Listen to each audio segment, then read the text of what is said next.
All right, folks, to our next story. You know, the national currency may have had a rough patch, but then a cheering news appears to be here. The Naira, we can tell you, recorded a significant appreciation on Thursday, reaching its strongest level in 7 months at 1,485.95 Naira to the dollar. The sharp increase is attributed to the policies implemented by the CBN, which have influenced market dynamics and contributed to the currency's strengthening. The national currency requires a lifeline, Tony. Yeah. I want the CBN to keep implementing such policies because it will help Nigerians a lot. Oh, yeah. Yeah. Our currency devaluation has affected every sector of the Nigerian economy, and it's biting harder. It's biting everybody. What I want to hear is that the Naira is reduced down to maybe like 1,900, 800, yeah. And I'll be happy because I know it's going to affect every other sector. Yeah. It's going to affect the homes. It's going to affect just practically everything.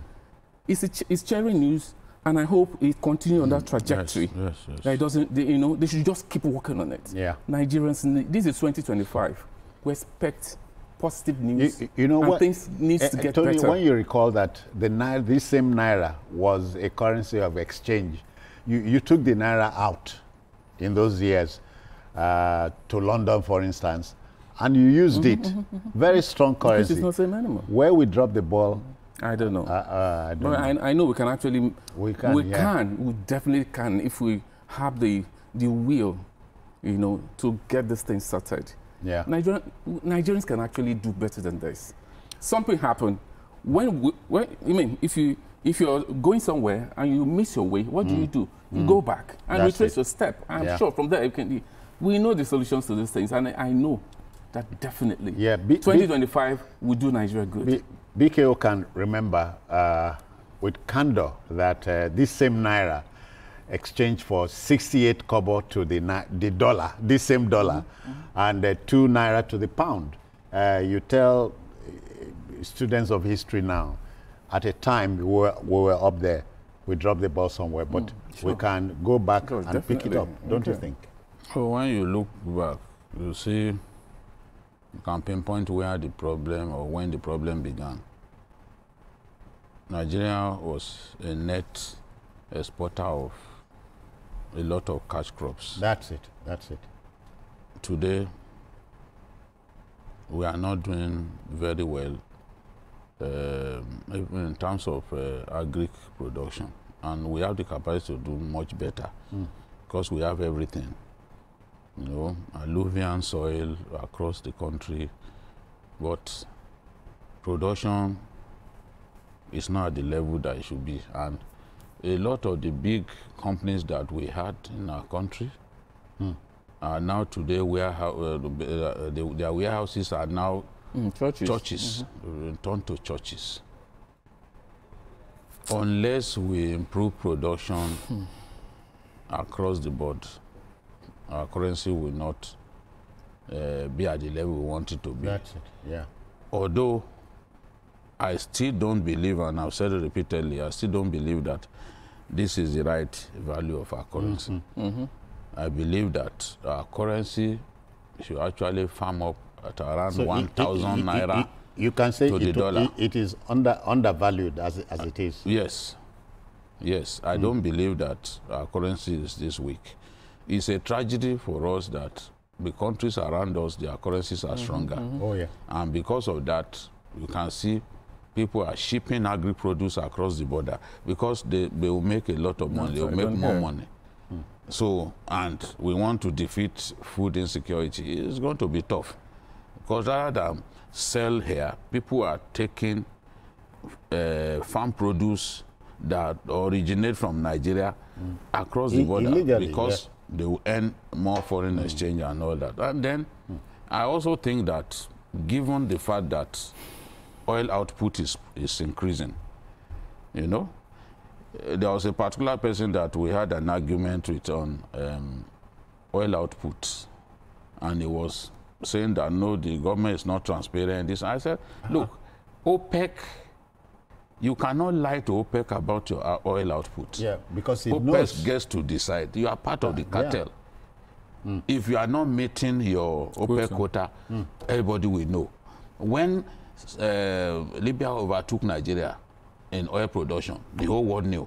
When Angola overtook the whole world, this is not something. If you do not believe in your country, you don't see anything good in your country, that is when you begin to look for mistakes here and there or things that are negative.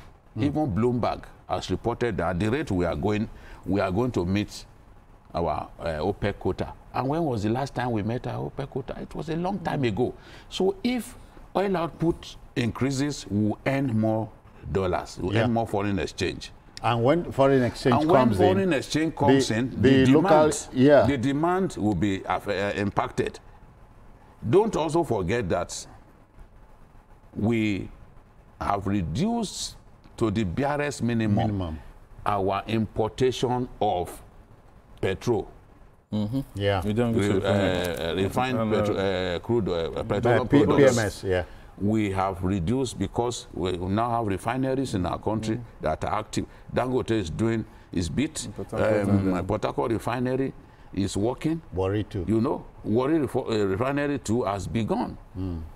So, and some refineries too will soon kick off production. That's it. Like Bua's refinery in Akwa Ibom. Yeah. So, petrol importation used to go up a lot of dollars.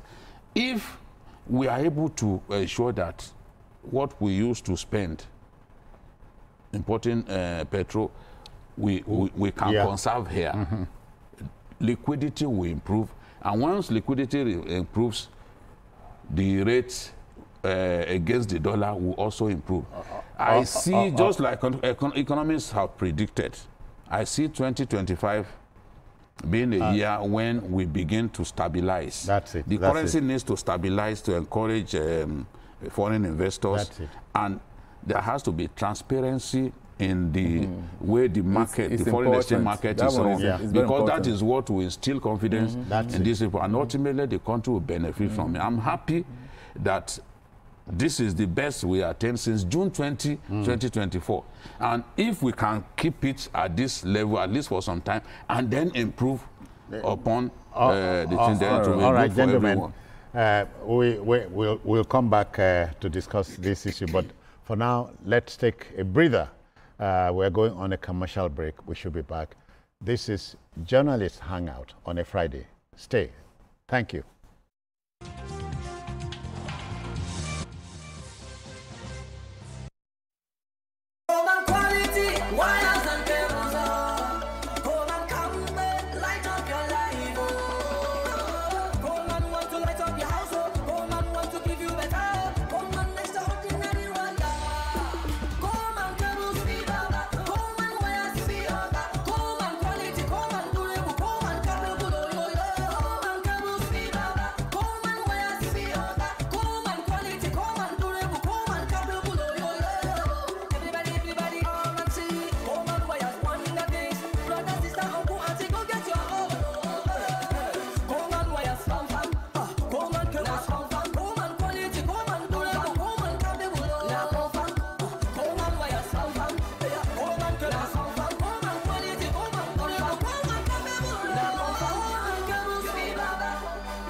Coleman Wires and Cable.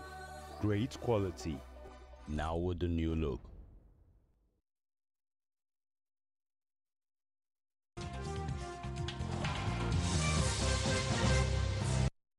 All right, thank you, folks, for staying there. Welcome back. Yeah, Tony, you know, I look at my country and I remember you, right from primary school into secondary, we were taught that Nigeria was the world's leader in palm production. Today, we are unashamedly importing palm oil. Because we have one, Because everybody's focused on oil. Crude oil. Everybody's focused on crude oil. Everywhere. Even the people who are producing granite, palm oil. Stopped. We can actually, you see, that's just as Jide was saying earlier. See, Tony, add rubber, plywood. You know, these things were here. Nigeria is blessed. The topic we discussed earlier, about Not Zamfara and Co. problem. Mining our gold, and not the revenue is not being repatriated to federal government. You know, These are ways we can the actually- last time So there are- Mr. President was handed gold bars, I asked myself, these are coming from my That's country. exactly. So we have a lot of. Nigeria is blessed. Let's be Oh, yeah. realistic. Of course. In all sectors, in all states, in all local governments. Yeah, if we really see the it, Is it not second- that gold that South Africa and they're Botswana, using. Yeah. Botswana rely on? Yeah. and they're proud of it. And diamond. We can actually. And hear this, the second largest deposit of bitumen are in Nigeria after Venezuela. We are not exploiting it. And we're sitting down here and blaming Chinese. They know we have these things. And they are we're not- coming to and help they're us saying use they're them. helping, they're helping us. And it's And repatriating their money to their country. Okay. Oh, Jesus. I know that Nigeria, we are actually blessed. What we need now is to sit down and harness these things. Okay. And the population is growing daily. But what gives Nigeria those revenues? People are mining them. People are going after these things Oh, yeah. individually and providing private armies to protect themselves. When you because go to the UK, you see yam From Ghana. And that yam from Ghana is so good. You Well pound packaged. yam with it. So why are we unable to do that? And we Ghana have does not it. produce as much yam as Nigeria. How is It- Ghana it's the able same to? problem. How is It's- Ghana able to export? It's a problem. And- It comes And we can't. across. We don't know how to preserve it and be able to make money from it the way the Ghanaians are doing. There's a So lot that has to change. I think it goes was Shakespeare across. who said the fault is not in our stars but in ourselves. Well, let's make 2025 the year of a turnaround year because we can. Because we can. actually do We that. can. We can. We can. All right.